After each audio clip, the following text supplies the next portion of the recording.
Good morning, Impression Hall. We're coming to you on this 20th day of August. It is a Wednesday, bringing you Morning Matters because your mornings matter. Let's get to the stories that matter today. As a Senate inquiry targets contractors who bagged multi-billion peso deals with questionable capacity, Public Works Secretary Manuel Bonoan makes a stunning admission. Some of the flood control projects under scrutiny might be ghost projects. Vice President Sara Duterte is asking the Supreme Court to junk the House's appeal on her impeachment. Her camp argues the appeal has no merit, was unauthorized by the 20th Congress, and the Supreme Court's original ruling was correct.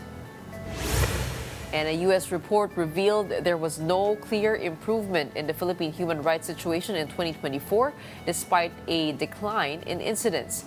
Accountability remains a key issue, with just 4 convictions secured for killings under the Duterte administration's drug war.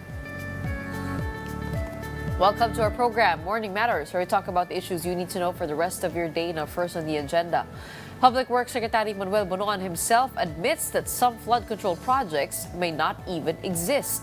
This as senators have started to zero in on contractors accused of cornering multi-billion contracts despite questionable financial capacity. Here is a report. 5.9 billion pesos is the funding for 85 flood control projects in Bulacan. But the troubling part, some of those are allegedly ghost projects, according to the Department of Public Works and Highways. There are ghost projects there. Or there think so, were Your ghost Honor. projects.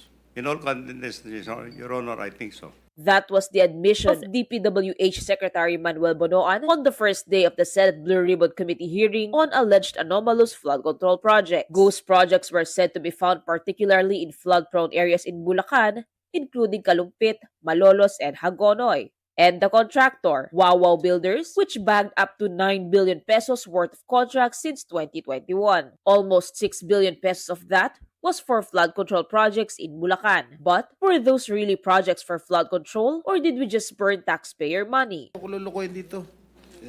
Labas nyo kung magkano yung in-award nyo doon sa Wawaw.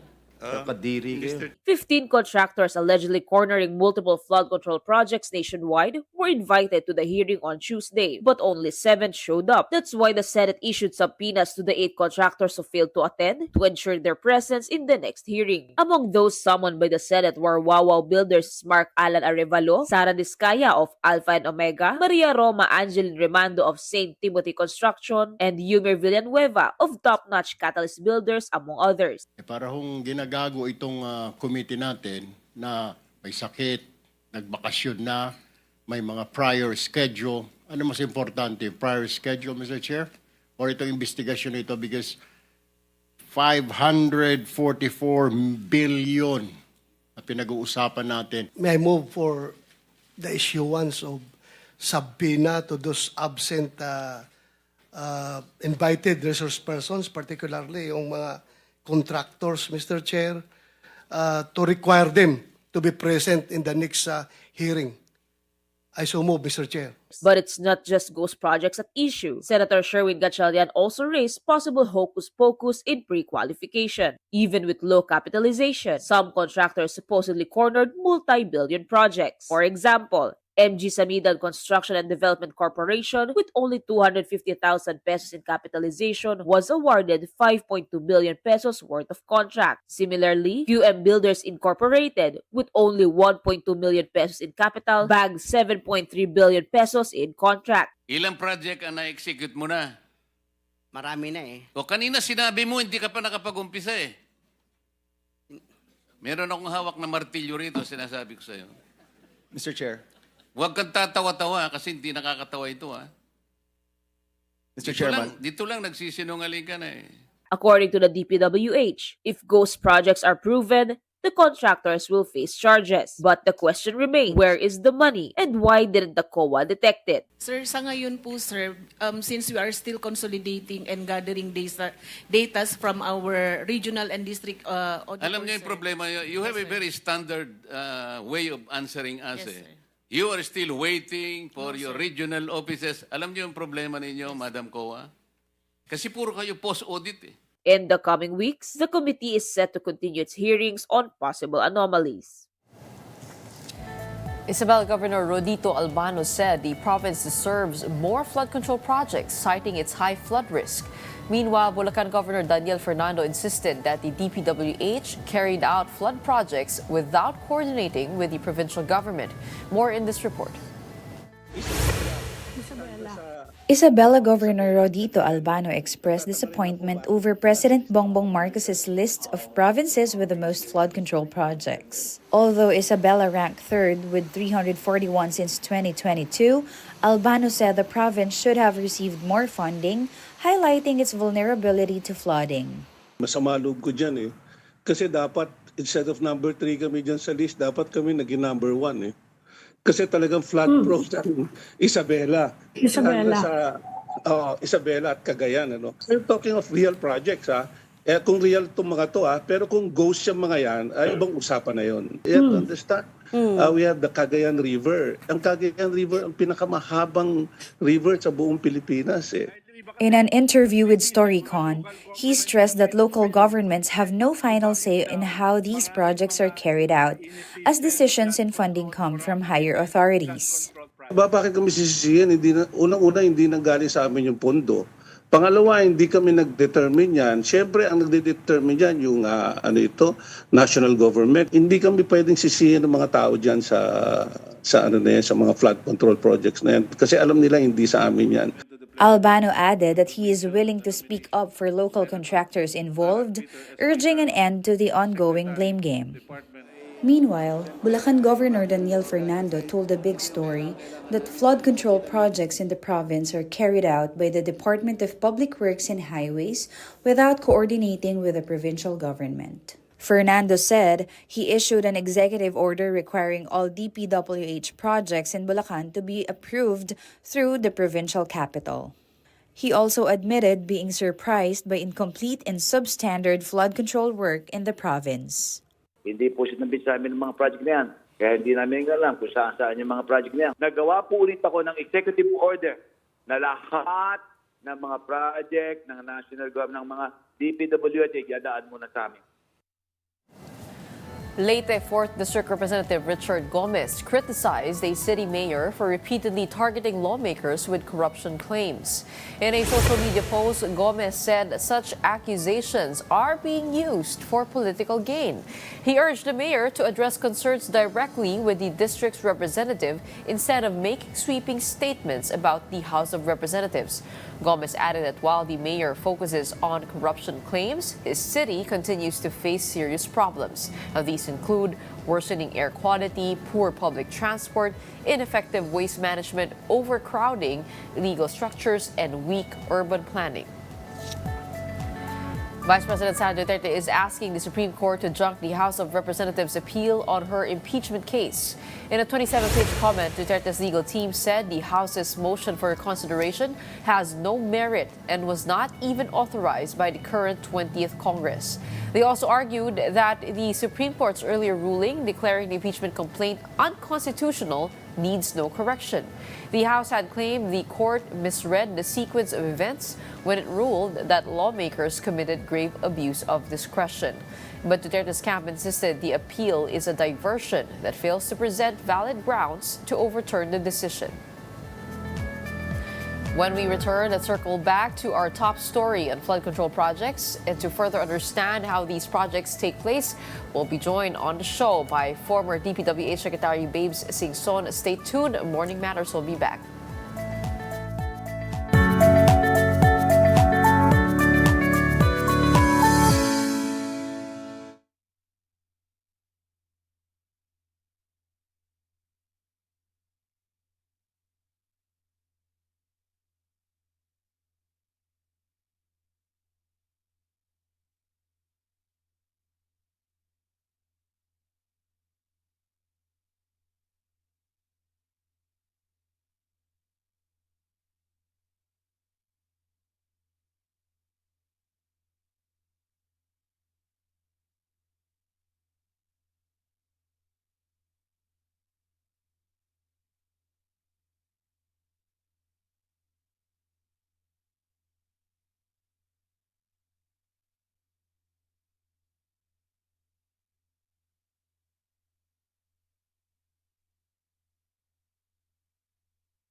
Good morning, I'm Gretchen Ho, and here at Morning Matters, we talk about the most pressing issues and give you the context behind the headlines.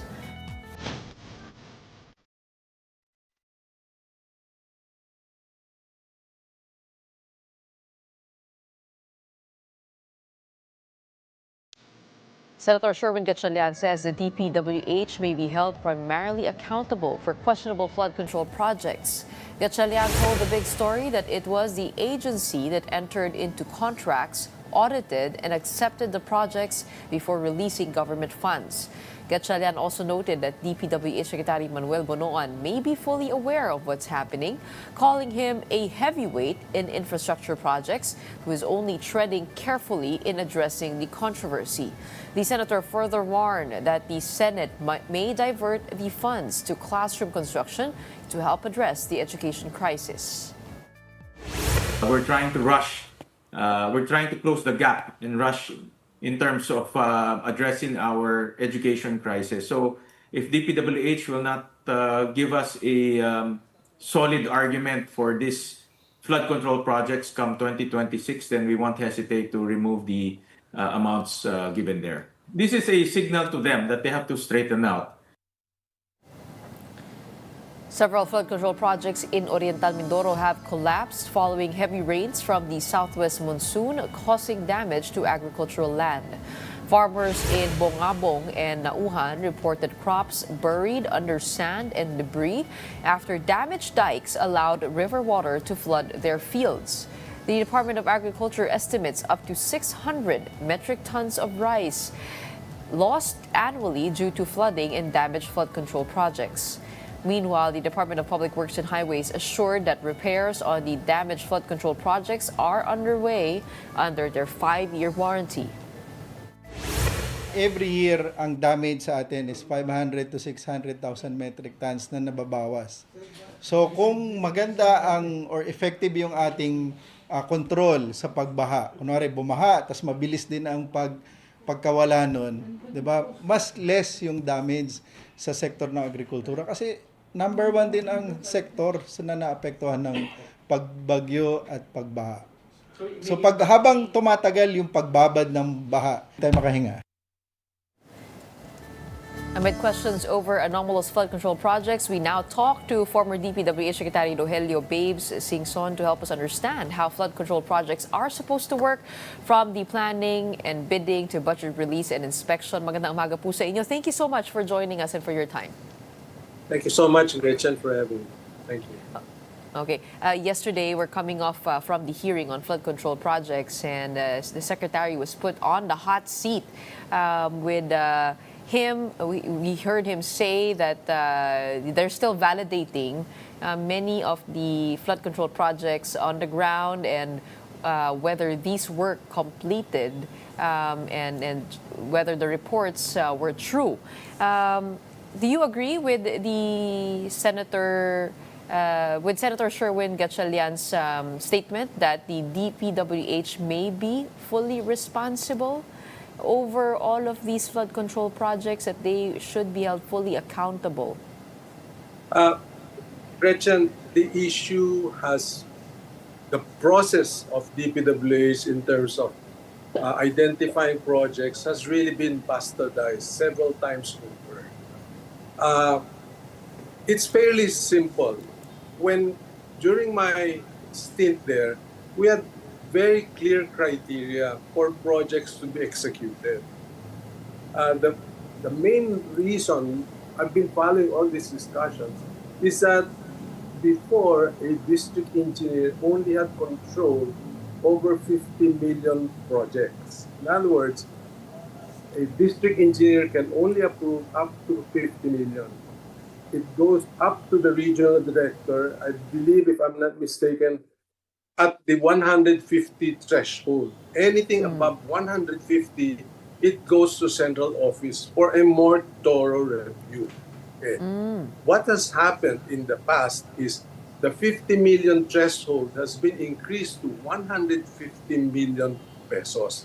In other words, the district engineer and his bids and awards committee is now responsible for projects up to 150 million. So you can imagine what's happening in the process.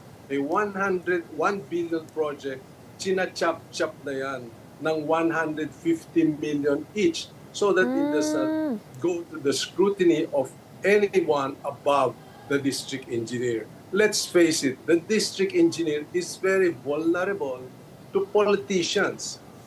He is vulnerable to the congressman, to the LGUs, and so I pity these guys. Okay. So, yun po yung nangyayari. Ngayon, yung district engineer po is responsible for about 150 million. Are there lots of district engineers in a certain province that are involved then if china-chop-chop po ito or pinapalabas na maraming proyekto under just one engineer? Yeah, let's just focus on flood control. Ang dami-daming lumalabas na projects. No? But under the DPWH standard of good governance, first of all, you determine, are those projects the right projects? Tanong mo, tama ba yan? Ginawan ba ng tamang studies yan? Is that part of a master plan? Especially if it's a flood control, is it part of a flood master plan? May model ngayon na bago, subcontracting. Kukunin ko itong project na yun, pero hindi ako yung mag-execute. Kaya yung ibang contractors nakakakuha ng much more than their actual cash capacity. Imagine mo yung pinag-uusapan ni Senator Gatchalian. Magkano na yung paid up capital mo? Wala pa 1 milyon. Ang project mo, 6 billion. Paano nangyari yon? No? So, pangatlo, quality. I urge the local communities, the LGUs, makialam kayo dyan. At the end of the day, proyekto ng probinsya yan. Proyekto ng community yan. Bakit hindi kayo magbantay dyan sa mga projects na yan? No? So, the communities have to be engaged. Hindi pwede yung sabihin nyo, hindi namin alam yan. Pakialaman nyo dahil kayo makikinabang dyan o kayo mapeperwisyo. Inubos na yung pera ng bayan dyan sa probinsya nyo, wala pa nangyayari. Taon-taon yan. That's what I wanted to ask as a second question. No? We had Governor Daniel Fernando here on the show at sinabi po niya wala siyang alam kasi lahat po ito ay national, DPWH. Pero hindi po ba they would have to sign off also on these projects to be able to release, disburse the budget and to signify that the project has been completed? Wala po bang ganung mechanism? Hindi naman requirement yon, Gretchen. But it is up to the DPWH to engage the community and the local officials. I always had the church behind me, the local media, and the LGU. No? Barangay captain ka o community leader ka, bantayan mo yung project namin. At the end of the day, kayo ang makikinabang o kayo ang mapeperwisyo. Ganun lang ka-diretso yan. Okay, I wanted to go through the whole process wherein an infrastructure project is requested for and then awarded and then the contractor is actually paid. Can we begin with the procedure where a project is initiated? Who makes the request and how does it begin and how are projects prioritized?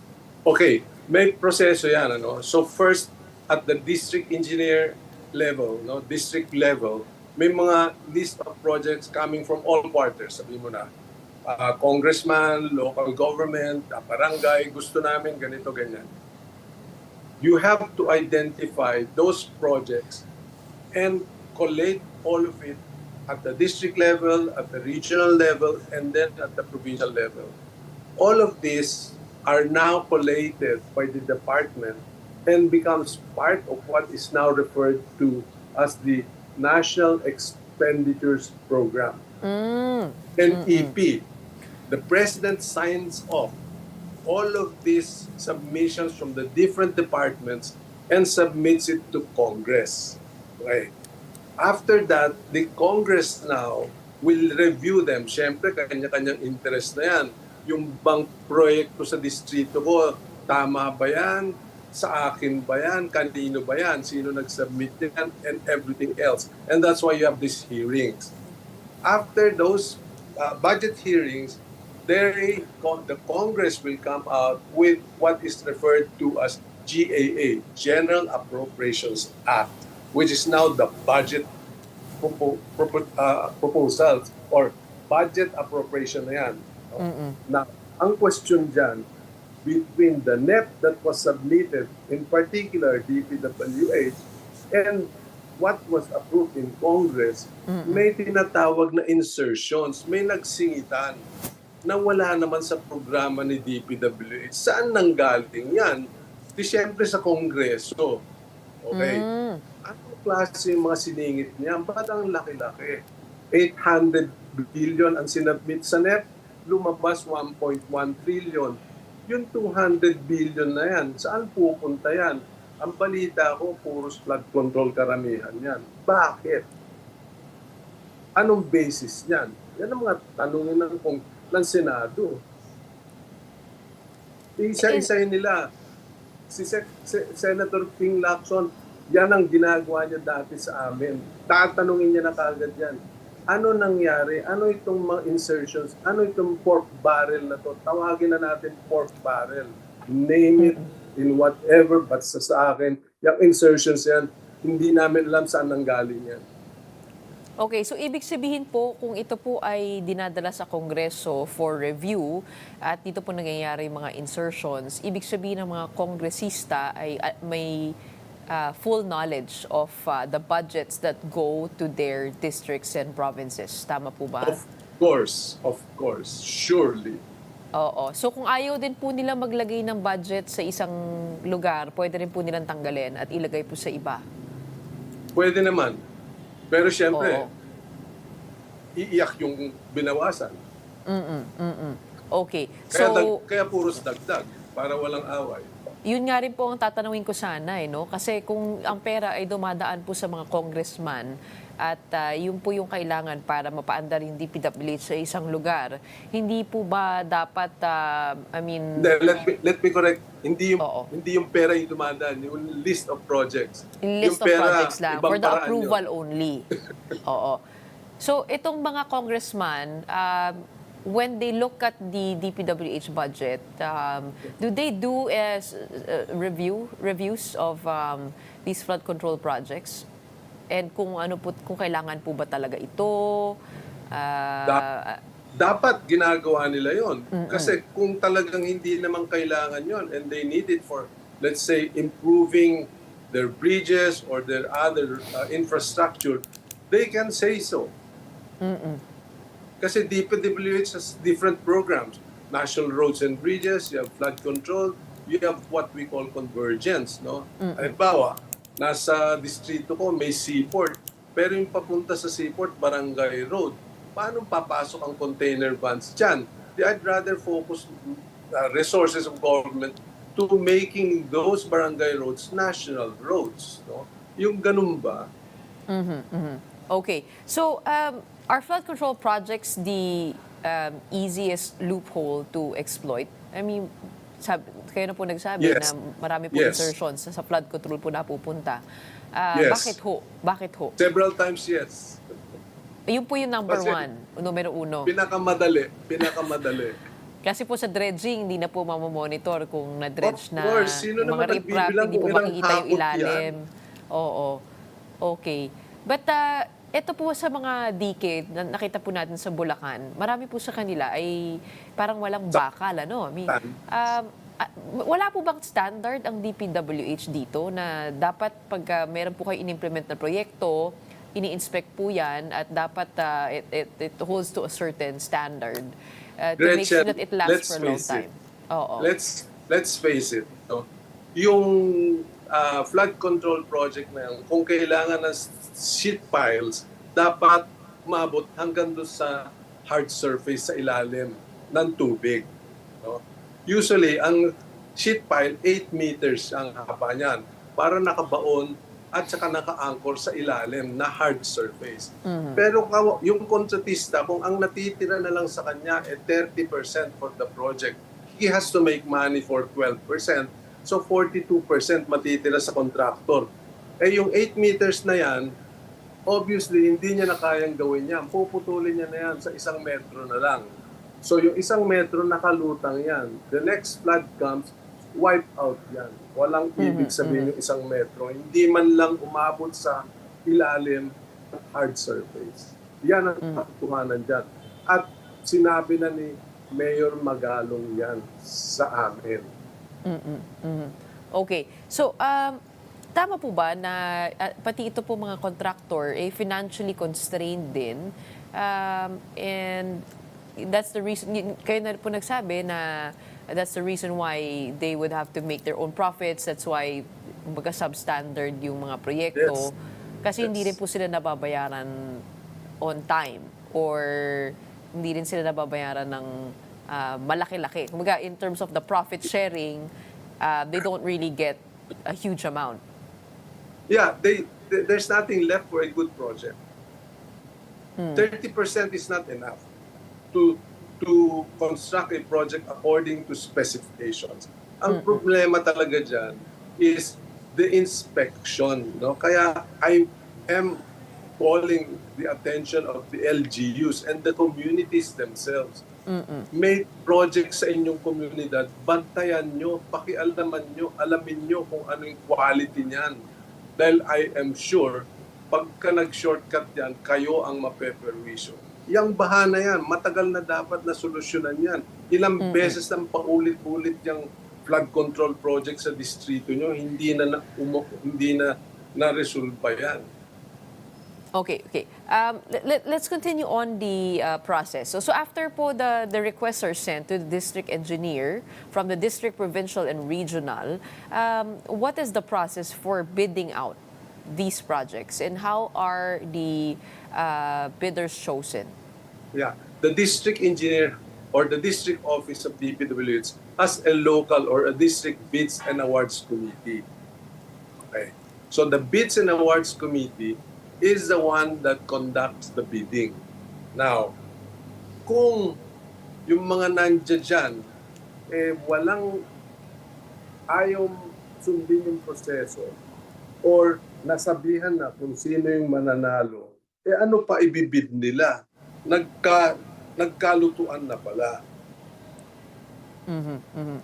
Okay, so there are standards for contractors to be pre-qualified. Meron kang sinusunod.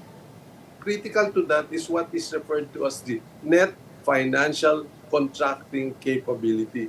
How can a small company, a sole proprietorship with less than 250 million get 7, 20, 40 billion project?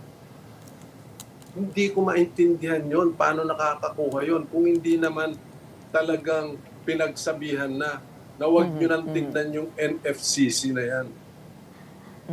Katulad po nitong MG Samidan na meron ng 250,000 in paid-up capital that it was awarded about 5 billion in projects. How does that happen? I mean, bakit hindi po nasasala ito? Yeah, as I said earlier, the process has been badly bastardized several times. Wala pong kumukontra dito sa kanila. Nandiyan ang COA. If they do their job, hindi sila pikit mata, makikita kaagad nila yan. And the communities themselves. Mabuti nga si Governor Dan Fernando nagsasalita na lahat yung projects niya, wala kaming kinalaman. Yung sinasabi ni Governor Albano, tama siya. Yung buong Cagayan River na yan is the longest and the biggest river basin ng Pilipinas. Doon, tubig nanggagaling pa sa Cordillera. Wipe out lahat yung kanilang rice lands doon. Oh, so then is it safe to say that the inspectors here must be held responsible? Halo-halo na yan, Gretchen. Mahirap na magtuluan. Basta sundan lang sana nila yung proseso at bantayan ng community.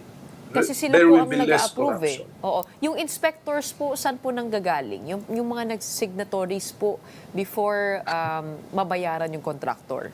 Yun ang nakakatawa dyan. Kung sino yung nag-identify ng project na district office, siya din ang mag-i-inspect, siya din ang mag-approve, siya din ang magbabayad. Walang check and balance. Yung panahon much ko, power. I had third party, private sector inspecting the projects. Hindi pwede yung ikaw na nag-approve, ikaw na nag-inspect, ikaw pa yung tatanggap, ikaw magbabayad. Nasaan yung check and balance siyan? Walang check and balance. Tapos kukontsabahin pa yung COA auditor. Eh talagang nasa laula na yung proseso. Okay. Hindi po ba required po ang signature dito ng barangay? Kung saan po ginawa yung proyekto? I don't think so.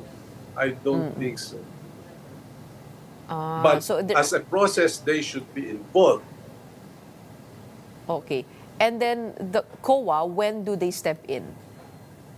Post-audit, which is bad. Tapos na. Tapos na. Wala na makikita yon. Nag-dredging na. Nabilang ba nila kung ilang hakot ng lupa dyan? Okay. Tapos, you mentioned... ang isasagot lang nila, umulan bumaba uli yung putik. Nandiyan dyan na naman. You mentioned getting a third party. And did you apply that throughout all of the projects? I did. On your own prerogative, but it's not standard practice. No. Pero I needed check and balances. No? Somebody has, hindi naman pwede ikaw ng lahat, ikaw pa magbabayad. Kung nasabihan ka kung sino man nanalo dyan, at in-inspection mo kunyari yan, wala nang check and balance yan. And that's why I'm saying, the community themselves have to get involved. They have to be engaged. Makikita naman, ang dali-dali naman sukatin yan. Yung kalye, yung konkreto, dapat ganito kakapal. Yung sheet pile, dapat 8 meters. Tingnan mo, yung sheet pile na dinala dyan, 8 meters pa yan, 1 meter na lang.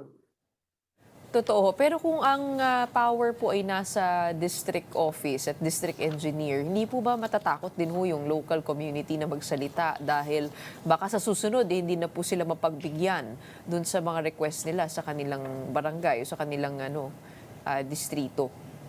Hindi. Karapatan nila yun na magsalita. Kung mananahimik sila, di ganyan, magpasensyaan tayo, magdusa kayo pagdating ng tubig. Okay. And the DPWH Secretary, how do you get your reports on the progress of these projects? Kasi kahapon po, sabi po ni Secretary Punuan, bina-validate pa nila, may mga tao sa baba, yung information sa baba. Ano po ba, to help us understand, ano po ba dapat alam ng Secretary? Merong software available that we use where you monitor both the financial disbursements, what we call financial accomplishment versus the fiscal accomplishment. Hindi pwede yung nauunang nababayaran, wala pang tapos na project. Tapos na yung bayaran, completed na, pero yung project hindi pa kompleto. Meron, ang dali-dali, software available yan. Primavera ang tawag dyan.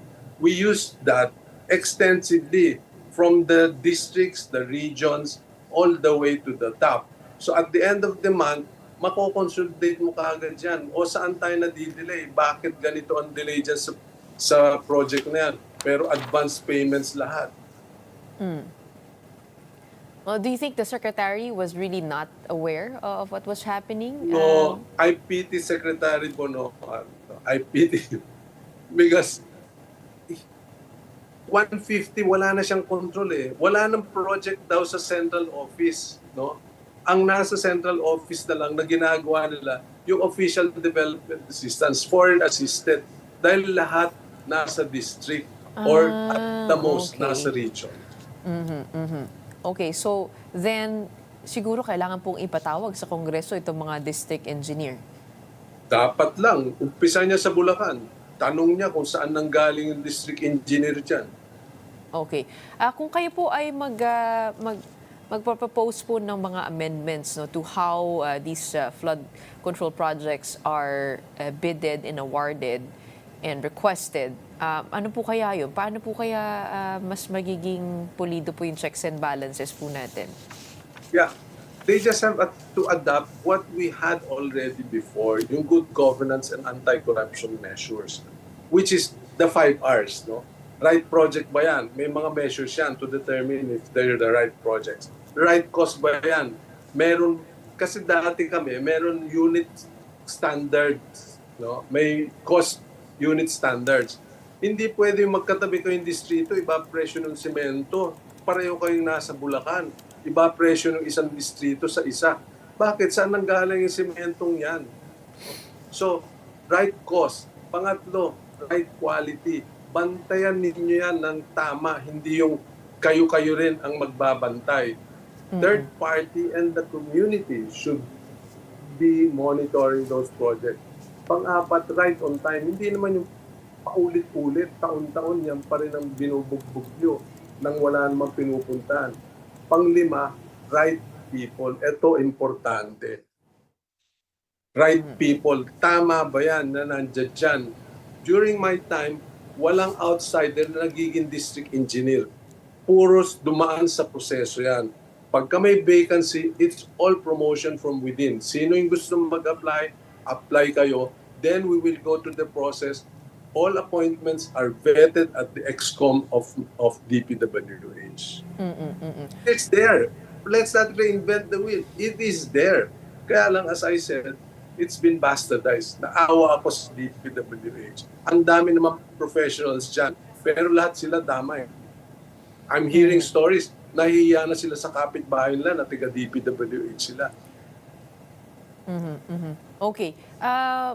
And pagdating po sa sa mga contractor that are given these projects, tama po ba na yung times 15 yung computation ng net financial contracting capacity? Hindi po ba dapat mas malaki yung capital mo to be able to handle a certain project at hindi maliit na minumultiply po?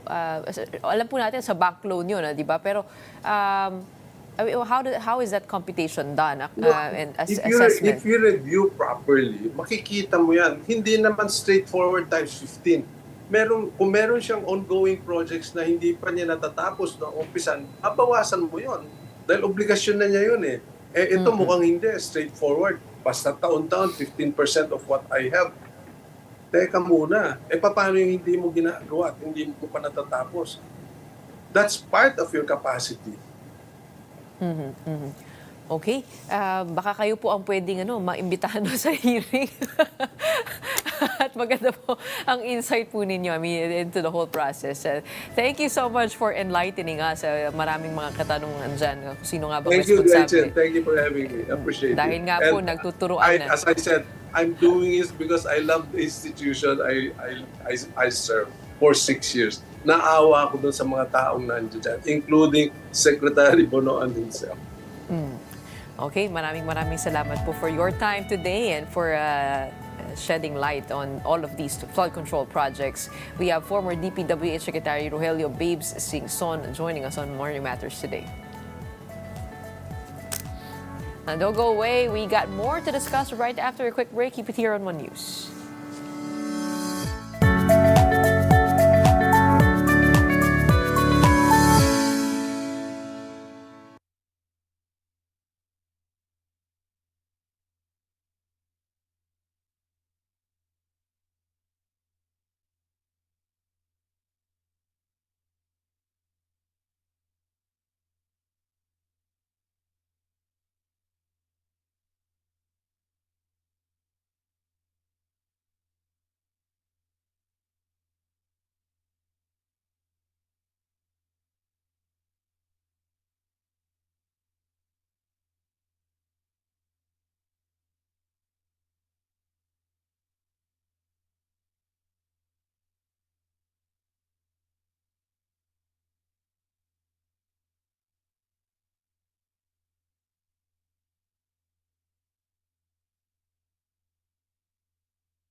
Welcome back. You're still watching Morning Matters here on One News.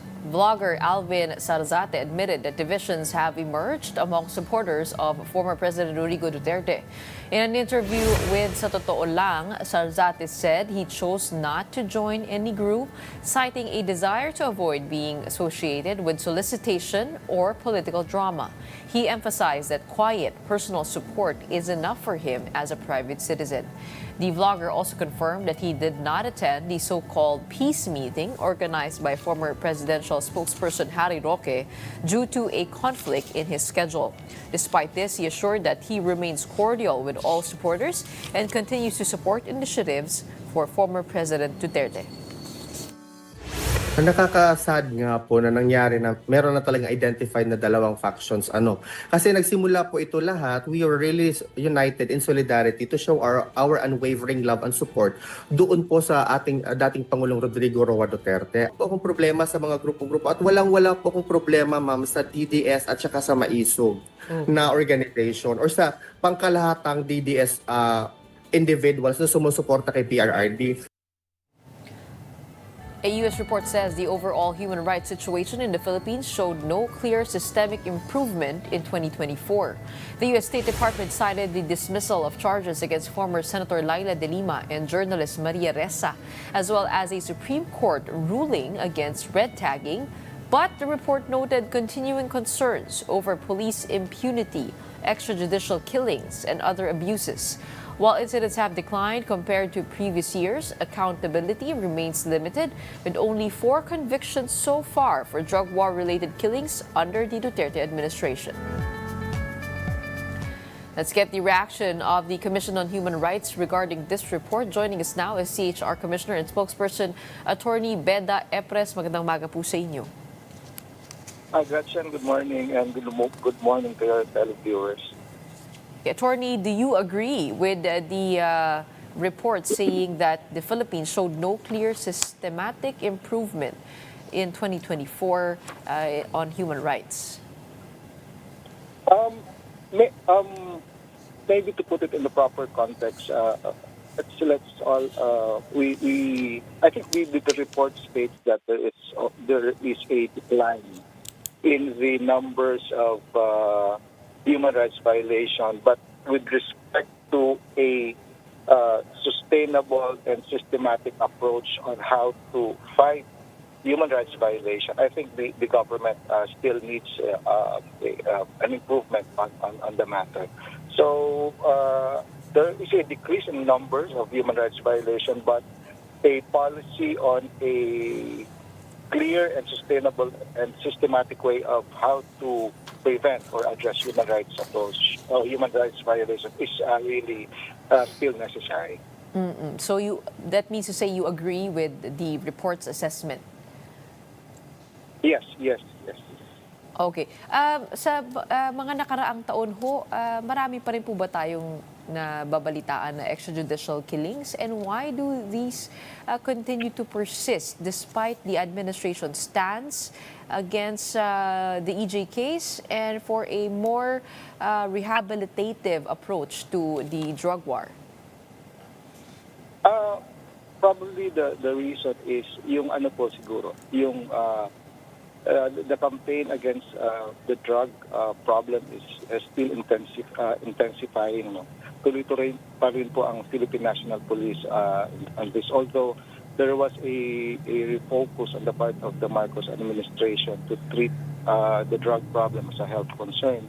Pero still, namomonitor din naman po natin sa balita na talaga pong parang tumitindi ulit yung drug problem dito sa Philippines, and that is why the Philippine National Police is intensifying their operation. And so in the process, nagkakaroon po ng encounter, and that is the reason why tumataas po ulit yung number of deaths arising from these drug operations.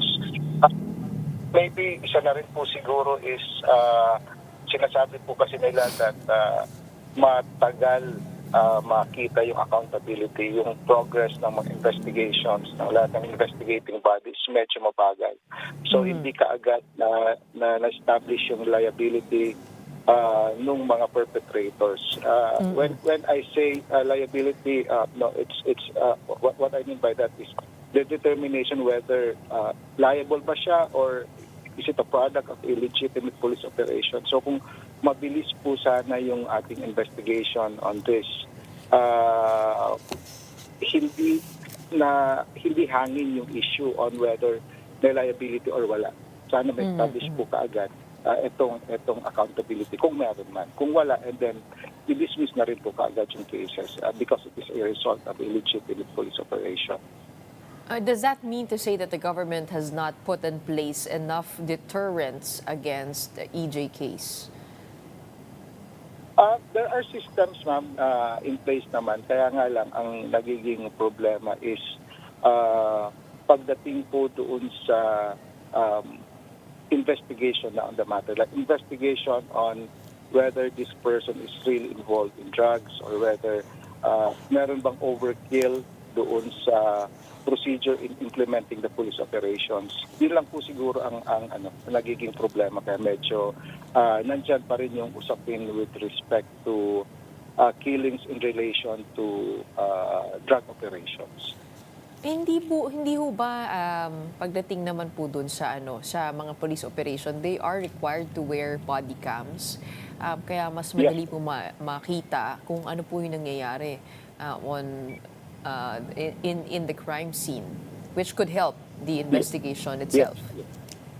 Yes, ma'am. Tama po yan. Oo. Pero at the same, nahihirapan pa rin po in closing these cases. Doon na po, ma'am, sa process ng investigation, medyo aminado po tayo, medyo mabagal po talaga yung even if there are sufficient evidence na nakikita or the available evidence, but it's the process, the procedure in the conduct of the investigation itself po ang medyo knowing mabagal. that Maybe it's because of yes po. Knowing that law enforcers themselves are involved or the subject of the investigation. That is the primary challenge here. Isa po yun, and siguro kasi ang dami rin po ng cases na iniimbestigahan talaga ng ating Department of Justice. So medyo may konti pong delay. But then, I think the government, specifically the Department of Justice, is really intensifying din po the conduct of their operation para talaga mapabilis na ito and ma-establish ang accountability para hindi po na pagbibintangan na there is impunity pagdating po sa commission ng mga criminal offenses. Attorney, I do remember the PNP chief, the current one, PNP Chief Nicolas Torre III, inviting the CHR to join police operations. Nagbago po ba yung tone nitong PNP sa mga request po ng CHR? At kayo po ba isumama na? Nagkaroon po ng courtesy visit yung aming chairperson with the Chief PNP with the plan of crafting a memorandum of agreement. And during the meeting, the head of the National Police Commission was also present. So ang naging usapan po nitong tatlong agencies is maging tripartite na po yung memorandum of agreement para balance po. Merong on the part of the operation, meron pong titingin doon sa possible criminal and administrative liability ng mga police personnel involved, and then yung human rights aspect naman. We are in the process, ma'am, of finalizing the memorandum of agreement. And isa po yun doon sa pupuntahan yung maging involved po yung Commission on Human Rights in the conduct of investigation against po sa mga Philippine National Police. And to us, that is a welcome development that the administration of the Philippine National Police is opening its door para po sa CHR na po. Oo, so papasok po kayo dun na po sa investigative stage? Yes, ma'am. Yes, ma'am. Pero ang isa pong tinitingnan namin baka pwede na maging doon po sa education aspect yung kailangan po sigurong merong mga trainings na ibigay din ng CHR with respect to the issue on human rights para alam lang po nila magkaroon po ng human rights approach in the conduct of the investigation, in the conduct of their police operation. Okay. How about the red tagging situation? It has been ruled as a threat to personal safety. How are our, I guess, the victims of red tagging doing? Dumadami po ba yung mga incidents? O the Supreme Court ruling has helped the situation? Yes, yeah, at least because of the ruling of the Supreme Court, and they had the chance to really tell the people that red tagging is a threat to the life and security of individuals being surveilled or being monitored. And that's the reason, ma'am, we conducted a public inquiry on red tagging. We invited the victims to testify and to provide testimonies. And we also invited the state forces, yun pong napagbibintangan na allegedly sila po yung nagsasagawa ng red tagging. And hopefully we could come up with the report. The purpose naman po ng aming inquiry is really to provide a definition of what is really red tagging, and then submit recommendation to Congress if there is really a need for a law or to pass a law on red tagging. Pero marami pa rin pong mga reports kaming nare-receive, and marami pa pong nag-file ng complaints sa amin about our human rights advocates being the subject of surveillance by elements of the state. Do we have updates on the journalists that have been arrested because of, I guess, what they do? One of which is Frenchie May Cumpio, a community journalist in Tacloban City who has been accused of carrying illegal firearms and explosives. Meron po ba tayong update doon? Ano po yung nangyari sa sitwasyon na yun? We are closely monitoring the case. The last report that was relayed to us by our regional office is that natapos na po ata yung testimony ng defense ng last week of July, and there's already awaiting for the decision from the courts po. Oo. Pero is the CHR closely monitoring this case? Yes, ma'am. We are closely monitoring the case. Kasi po, I think it was about 3 weeks ago, we received a report that meron pong restrictions na ini-implement yung warden nung doon sa Region 8 kung saan po naka-detain sina Ms. Cumpio. And we immediately requested the warden to explain kung ano po ba yung reklamo, like hindi sila nabibigyan.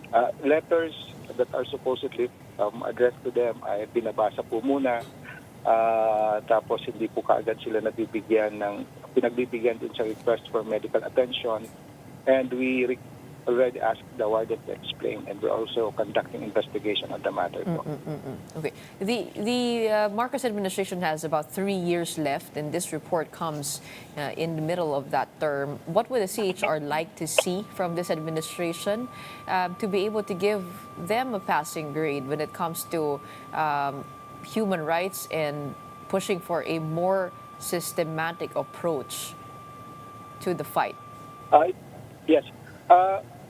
But sana po tuloy-tuloy po yung maging focus ng Marcos administration with respect to the issue of yung drug problem. Sana tuloy-tuloy that they would treat this as a health issue, and the remedy really is rehabilitation, and dapat paigtingan po yung due process pagdating po doon sa mga nahuhuli. And of course, to expedite yung trials na ginagawa, because marami po ang nakadetain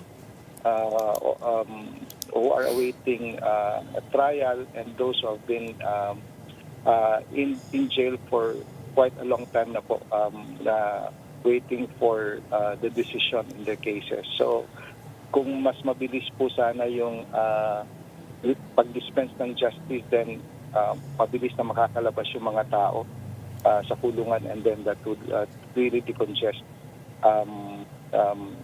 yung ating mga cases of deprivation of liberties. And also, pagdating po sa extrajudicial killing, sana tingnan po natin ulit ang ano po ba talaga ang focus ng government. If sana the focus would be on intensifying investigation from the police force to determine really whether these individuals are into drugs or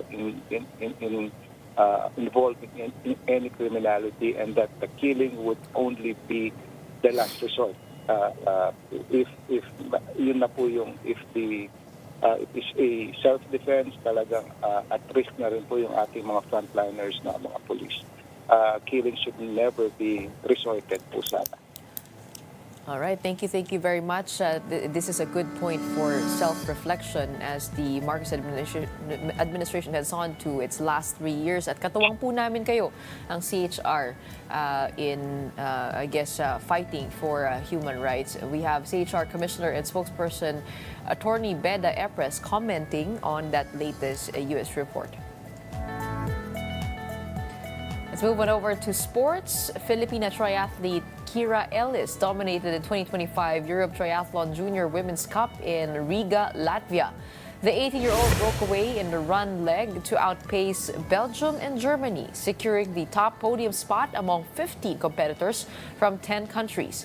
It was a strong comeback for Ellis after a recent shin injury, boosted by a PSC back training camp in Portugal. Ellis, a SEA Games gold medalist, is set to lead the Philippine triathlon team in this year's regional games in Thailand. And that wraps up today's episode of Morning Matters. We hope we've given you the right start to your morning. Let's go ahead and make the day matter. My name is Gretchen Ho. We are One News, all sides, all the time.